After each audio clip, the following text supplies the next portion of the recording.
hacia un sistema de más control de poder. Verdaderamente la Cruz se encuentra muy mal administrada, por lo tanto equivocado, un país que tiene su sentido en su continente, porque si bien es cierto, a diferencia de Nicaragua.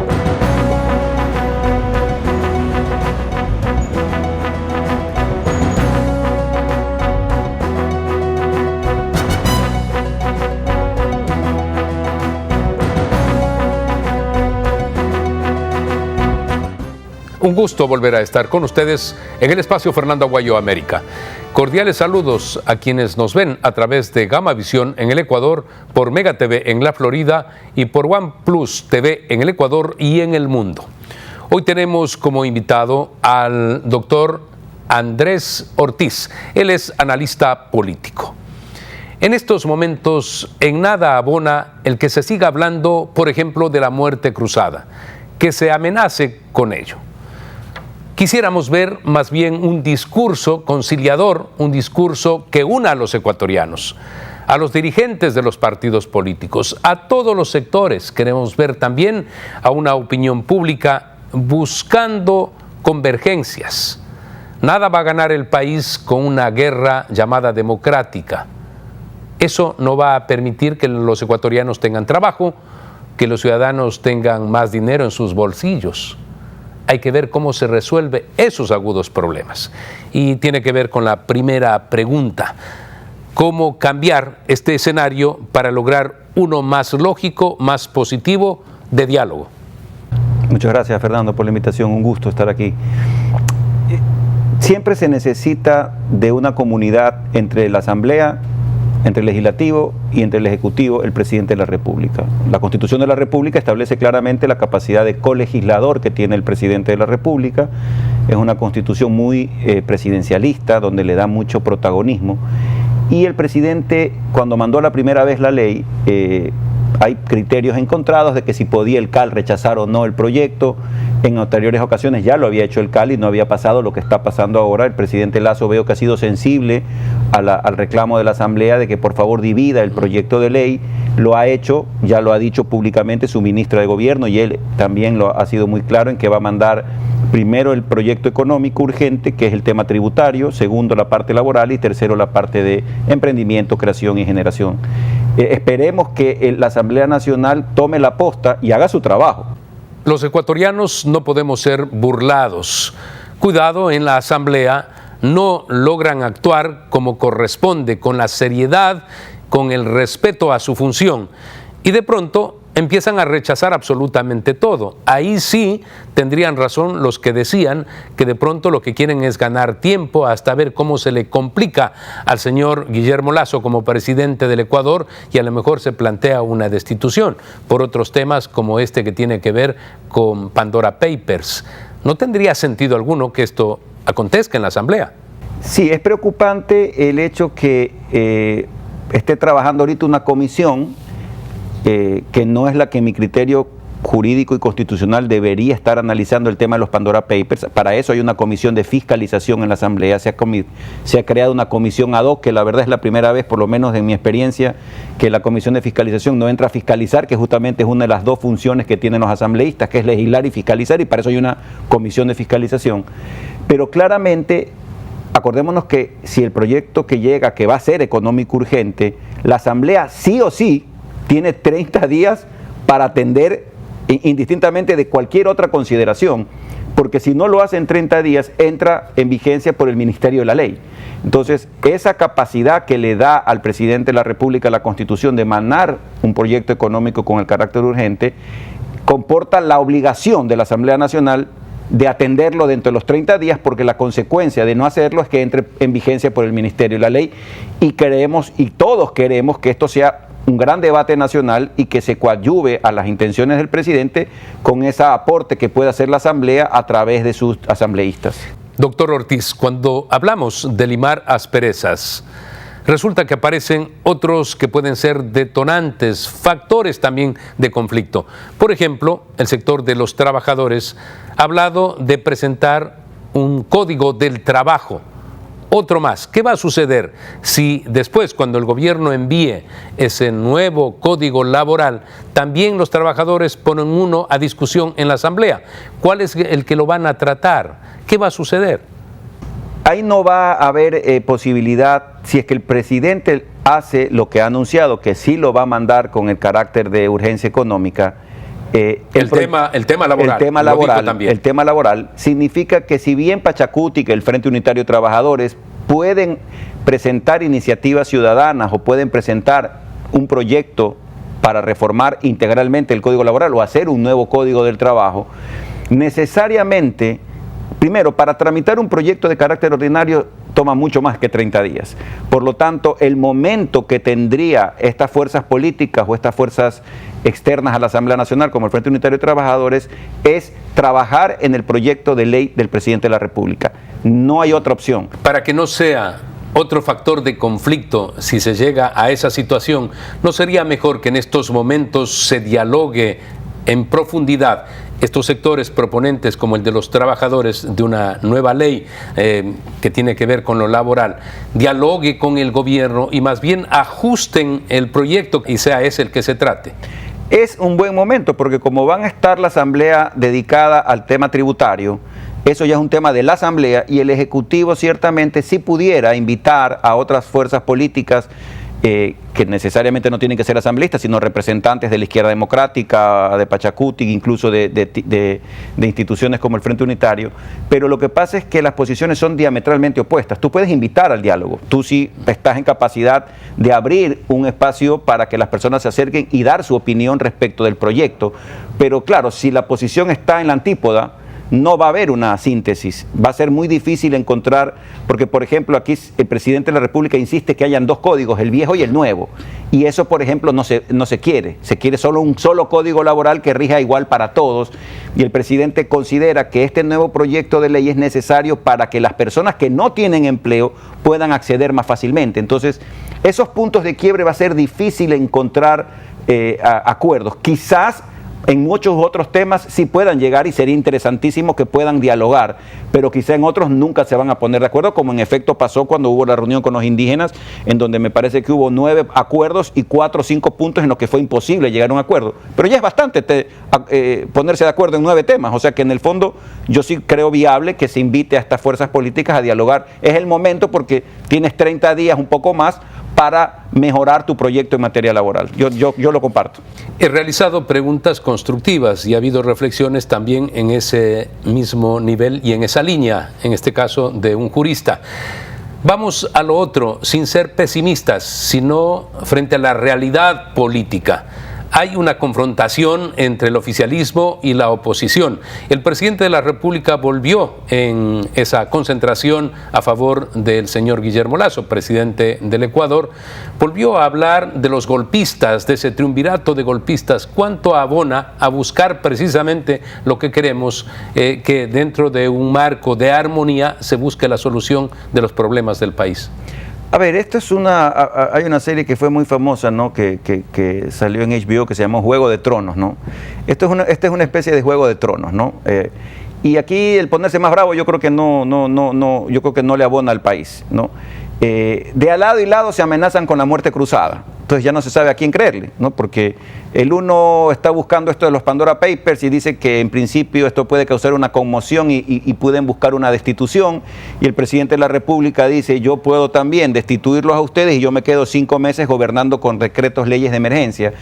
Definitivamente el lenguaje del presidente no abona, o por lo menos uno que está afuera, uno dice, a ver, si a mí me dicen golpista, yo no tengo intenciones de conversar contigo, pues porque por lo menos en el lenguaje corporal y verbal no se está invitando al diálogo, se está poniendo, el presidente seguramente tendrá sus razones de pensar lo que está diciendo, es una persona muy inteligente y obviamente tendrá información de que eso está ocurriendo, pero en el fondo hasta este momento no se ve nada en la Asamblea Nacional, salvo una investigación que está en ciernes y la exigencia de que se cambie y modifique el proyecto que él mandó inicialmente y que él ha aceptado hacerlo. Entonces, sinceramente ese lenguaje no abona a una situación de traer calma al país, porque obviamente las personas que se ven afectadas por estas expresiones obviamente se indisponen a un diálogo. No digo que se impida, porque he visto ya varios asambleístas de las tiendas que en principio estarían involucradas en esta situación y están abiertas al diálogo, con lo cual sí sería recomendable que el presidente un poco modere su lenguaje en este sentido para invitar más al diálogo, pero insisto, seguramente el presidente debe tener sus razones por las cuales hace estas menciones, ¿no? ¿Quién gana? ¿Quién puede sacar provecho de la implementación de una muerte cruzada? Es probable que de pronto el presidente de la República no pueda ser reelegido. Se van los asambleístas y a lo mejor vienen otros peores. ¿A quién se le está abriendo las puertas o el camino? A lo mejor a quienes quieren volver a gobernar el país como lo hicieron durante 10 años. Eso puede llegar a ocurrir. No sé si recordemos, pero el expresidente Correa, incluso Lenín Moreno menos, pero el expresidente Correa amenazó con muerte cruzada como 14 veces. O sea, como que esto se ha vuelto ya, yo por eso creo que, por eso hablaba de un juego de tronos y no quería que se me malinterprete, porque esto no es un juego, pero al final del día el presidente Correa anunció la muerte cruzada y dijo, si no me aprueban esta ley, los votos, se van todos a la casa y nos vamos todos y yo voy a volver a ganar porque soy popular.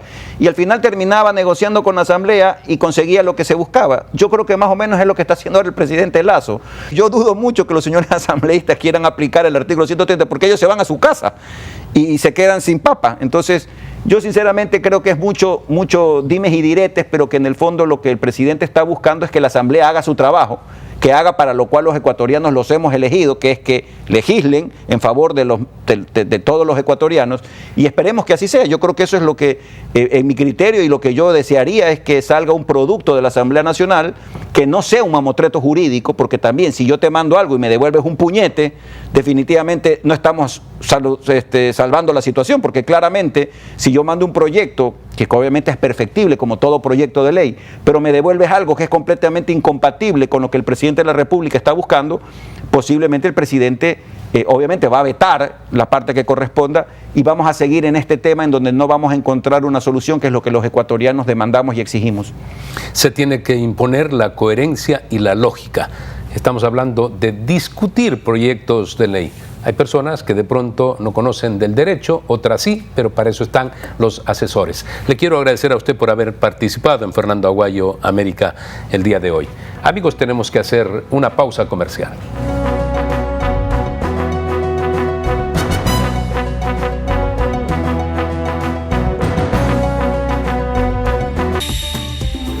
Inicio de espacio publicitario.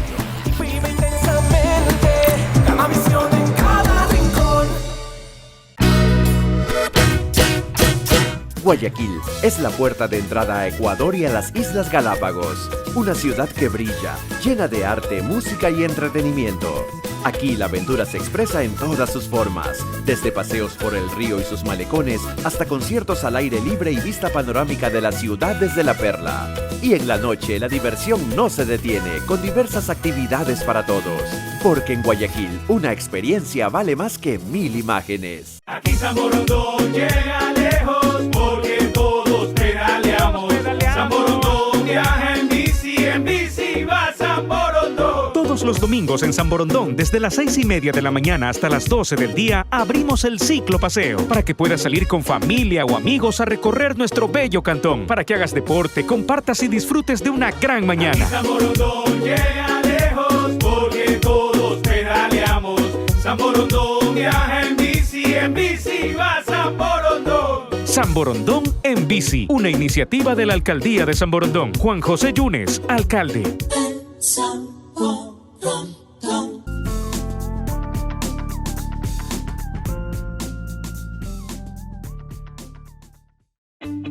En UTEC creemos que el futuro está en manos de nuestros estudiantes y agregar valor a sus vidas está en las nuestras. Con una educación práctica y moderna, creando experiencias únicas, formando líderes y sobre todo que disfruten el camino. Los invito a la UTEC porque el éxito es el resultado de hacer lo que te apasiona. Despierta tu pasión y descubre tu mejor versión. UTEC, poder lograr.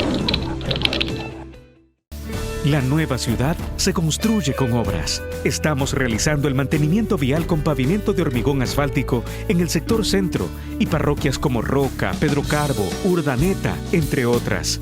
19.4 kilómetros de calles intervenidas, beneficiando a 96.600 habitantes y generando 163 empleos.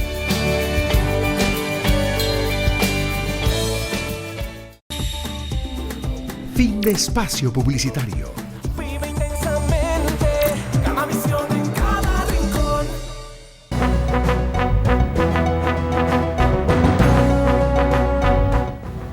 La escritora María Sol Pons es nuestra segunda invitada. Además, es analista política. Estamos tratando de construir un país en el que todos tenemos deberes, por supuesto, derechos. Gobernantes, ciudadanos comunes y corrientes, medios de comunicación, todos tenemos que ver cómo logramos pacificar al país, cómo logramos encontrar soluciones a estos problemas tan angustiosos que hacen referencia, por ejemplo, a la falta de trabajo, a la economía, a la falta de seguridad. Y es ahí en donde queremos insistir a las autoridades que se pongan de acuerdo. No estamos para combates de carácter político en estos momentos. ¿Cuál es su comentario? Sin duda, gracias Fernando por la invitación a tu programa. La ciudadanía del país no está para inmovilizaciones, no estamos para parálisis ideológicas de qué llevo yo a través de esta conversación, qué voy a ganar yo si me acerco o no me acerco, si acudo a la hora que tengo que acudir o si finalmente digo realmente lo que quiero y no lo que digo querer. Creo que lo que estamos sufriendo es una explosión o una evidencia nefasta del sistema corrupto establecido en ciertas esferas políticas, y cuando la lucha es contra la corrupción, la lucha es contra el sistema. Por otra parte, venimos de un proceso de vacunación efectivo que le produjo al presidente Lasso un capital político importantísimo, que hoy, según la encuesta de Click, ha bajado 10 puntos, como es natural que ese capital político se vaya diluyendo a través del tiempo, y se requieren reformas estructurales y transversales para salir del meollo de las crisis y los problemas. Sin embargo, cuando vemos que la Asamblea no habla de los puntos de manera proactiva en el sentido de la creación de empleo, de resolver las necesidades cotidianas, sino que nos quedamos en la parte de arriba del problema, vemos que no hay una intención real de hacer país, de gobernar en función de la ciudadanía. Y se crea esta sensación, para mí exacerbada, de una crisis que en la calle se siente la necesidad, pero no en la magnitud de una crisis política creada en una comisión de garantía, supongamos en la Asamblea Legislativa, donde con la intención de perjudicar al gobierno se invita a personas que no son funcionarios públicos a una audiencia donde no toca ni tiene sentido que estén.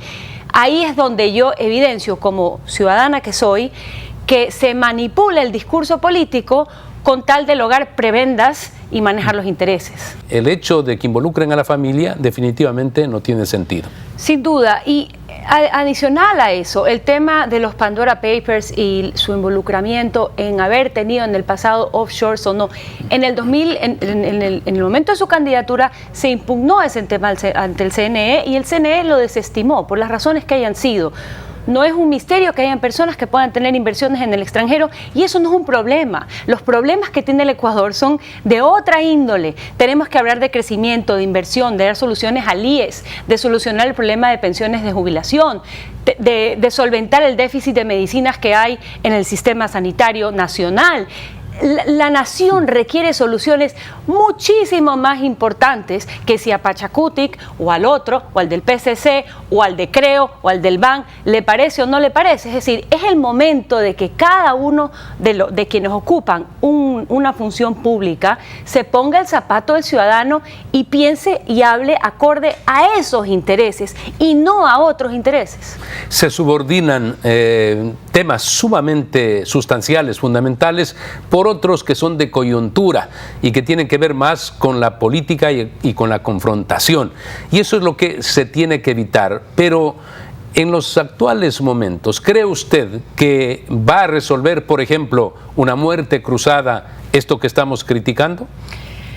Creo que la muerte cruzada resolvería un inmovilismo, es decir, en el momento en que el diálogo se detiene por completo y se produce una parálisis, lo único que va a crear una fricción suficiente como para desentrabar el problema va a ser una muerte cruzada. Ahora, el costo nacional, el costo para las empresas, para quienes están esperando inversión, para las personas que están buscando empleo, de una situación, de una muerte cruzada, es inmenso. Por eso es que no podemos seguir pensando en si te voy a sacar, si no te voy a sacar, y este discurso de manipulación, donde lo que tenemos que apostar es a la estabilidad política y a la estabilidad nacional, que es lo que va a producir crecimiento, no solo para los que estamos aquí conversando, o quienes tienen un trabajo, o quienes están empezando un desarrollo profesional, sino para los más jóvenes.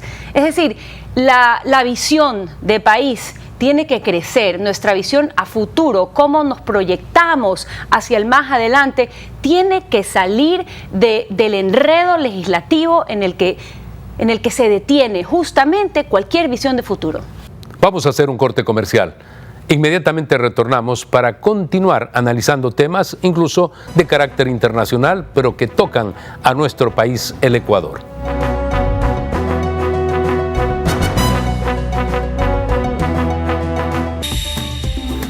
Inicio de espacio publicitario.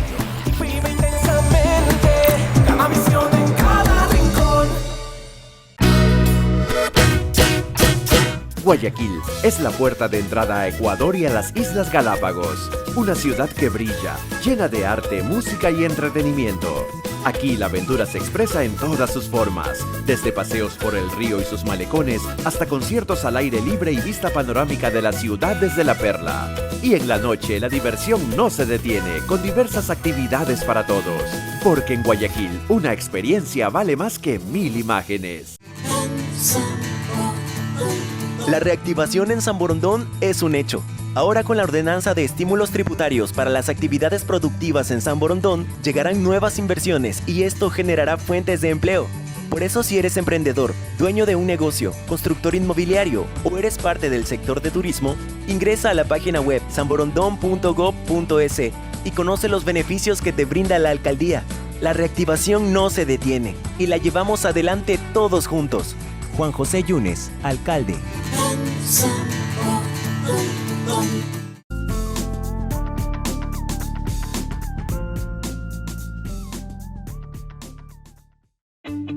En UTEC creemos que el futuro está en manos de nuestros estudiantes y agregar valor a sus vidas está en las nuestras. Con una educación práctica y moderna, creando experiencias únicas, formando líderes y sobre todo que disfruten el camino.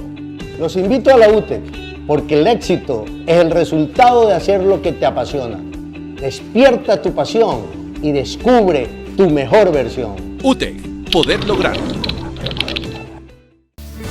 Nuevas obras para todos los sectores de Guayaquil. Mantenimiento vial con pavimento de hormigón asfáltico de 2.5 y 5 centímetros en las parroquias Tarqui y Pascuales. 54.67 kilómetros intervenidos, beneficiando a 445.441 ciudadanos y generando 115 empleos.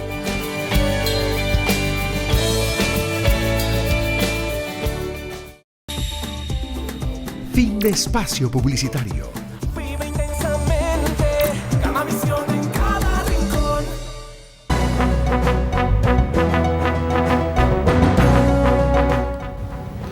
Desde hace mucho tiempo he dado seguimiento a actos de carácter internacional. Uno de ellos, el que tiene que ver con la estructura, esta mafiosa del gobierno chavista. Alex Saab, un colombiano que representa a Nicolás Maduro, se dice también a miembros de la cúpula de ese gobierno. Él fue detenido en Cabo Verde, pero ya fue llevado hasta los Estados Unidos, está en Miami en una cárcel. Él puede involucrar a personas de varios países, por supuesto. Va a hacer relación, se dice en sus declaraciones, a ecuatorianos que han formado parte de negociados en donde intervino el Banco Central de Venezuela, pero también el Banco Central del Ecuador. Igualmente, empresarios, se dicen, podrían estar involucrados. Vamos a vivir en los próximos días otro escándalo más. Claro, tiene que ver con la corrupción y nos interesa terminar con la corrupción y más aún con la impunidad. ¿Cuál es su pensamiento al respecto luego de esta detención de Alex Saab? Por un lado, aprovechar la oportunidad de esta detención para recuperar la mayor cantidad de información y eliminar esos canales de corrupción. Claro, pero primero identificar quiénes son para luego seguir la huella del dinero, como se dice. El tema está en que, claro, cuando la gente se pone nerviosa, actúa junta y va a haber mucha gente nerviosa, mucha gente incómoda. Y eso pues lo iremos viendo conforme las denuncias y la información vaya llegando tanto al gobierno como a los medios de información. Más allá de lo que pueda llegar o no pueda llegar, e independientemente de eso, hay que eliminar el costo de la corrupción. Es que la corrupción nos sale demasiado costosa, pero no costosa en términos económicos, no solamente económicos, sino del costo de oportunidad que tiene la corrupción para el desarrollo de un país. Entonces, qué buena noticia que se haya extraditado a este señor con estas historias para que finalmente, ya sea por egoísmo de él o porque le toca, cante y se sepa qué pasó con todo ese dinero y cómo operaban esos círculos de corrupción de diferentes naciones, pero que compartían la misma ideología demagógica, corrupta y ladrona. Fernando Villavicencio, presidente de la Comisión de Fiscalización, él ya ha señalado públicamente y de manera oficial va a entregar información a los Estados Unidos porque se conoce que había esta intervención ecuatoriana en esos negociados. Bueno, Fernando Villavicencio se ha destacado por ser una persona que saca a la luz información que muchas otras quieren esconder. Ahora, no es que el señor Villavicencio pues sea un santo, también tendrá lo suyo, pero en la función de la Comisión de Fiscalización de la Asamblea Nacional, pues qué formidable que esté en conexión directa con la autoridad competente de la investigación, de tal manera que la información no sufra filtros, sino que llegue completa. Hay otro caso, el señor Hugo Carvajal, llamado el Pollo Carvajal. Este señor también pertenecía a la cúpula militar del chavismo y por supuesto tenía que ver con la dirección de inteligencia. Sabe de todos los negociados. Este señor, cuando llegó Juan Guaidó, se puso del lado de Guaidó y salió de Venezuela y fue a parar en España. En España estuvo escondido y lo detuvieron hace un mes y medio. Inicialmente España no decretó la extradición a Estados Unidos que pedía a este personaje, pero ya ha aceptado. Y es otro de los miembros de la cúpula de ese chavismo que también tiene información que involucra a ecuatorianos y a miembros de otros gobiernos socialistas del siglo XXI. Entonces vamos a tener la posibilidad los ecuatorianos ahora sí de conocer algo más profundo en la relación con Venezuela y reitero, debe servir para poder recuperar la plata. Yo coincido con usted, Fernando, en el tema de que debe servir para recuperar la plata, pero sobre todo nos tiene que servir para aprender cómo funciona el narcoestado y todas las organizaciones que están de una manera u otra. Y para no permitir que vuelva el narcoestado. Vinculadas a ellas, correcto, saber cómo se opera, saber todo lo que roban, saber todo lo que mienten, para que el pueblo ecuatoriano finalmente comprenda, que comprendamos que en la demagogia y el populismo se esconden muchísimos Alex Saps y el señor Carvajal, que son los operadores de quienes son las imágenes en la parte de adelante y en la parte de arriba. Yo creo que estas investigaciones van a contribuir muchísimo a que se esclarezca la realidad de estos gobiernos socialistas, manipuladores de la justicia social, pero que al final trabajan solo para sus propios bolsillos. Es indudable que el Ecuador requiere recursos y por eso el presidente ha hablado de la reforma tributaria, pero también hay que expresar, son noticias de estos últimos días, el precio del barril del petróleo ha superado los $80, estamos hablando de 83, 84, 85 dólares y prácticamente está rompiendo un récord desde el 2014 en que estuvo pues el petróleo en el orden de los $100. Es una buena noticia para el Ecuador. Es buena y es mala. Es buena y es mala. Por el lado del fisco es muy buena, porque está recibiendo un oxígeno que ni se soñó recibir. Sin embargo, en el tema social es mala, porque el sistema de bandas de los combustibles hace que el precio se aumente de manera considerable. Una alternativa podría ser congelar esa banda por unos meses mientras que el precio se regula o el comportamiento del precio se regula y se toman medidas en función del nuevo precio, porque la idea no es lucrar de manera exagerada ni para arriba ni para abajo, sino tener una fórmula asertiva que permita estabilidad, pero que tampoco tenga mucho costo. De la misma manera en que la proforma o la propuesta tributaria no debe aplicar impuestos exagerados. Quien tiene patrimonio y no tiene liquidez, tiene que vender el patrimonio para poder pagar un impuesto que además ese patrimonio ya pagó impuestos en el pasado. Entonces hay una serie de decisiones transversales que, si bien comprendemos la urgencia fiscal del gobierno, el gobierno tiene que tener una retórica que sea asertiva para todos. Muchas gracias por haber estado con nosotros en Fernando Aguayo América. Amigos, recuerden ustedes que tienen una cita la próxima semana a través de Gamavisión en el Ecuador, por Mega TV en la Florida y por OnePlus TV en el Ecuador y en el mundo.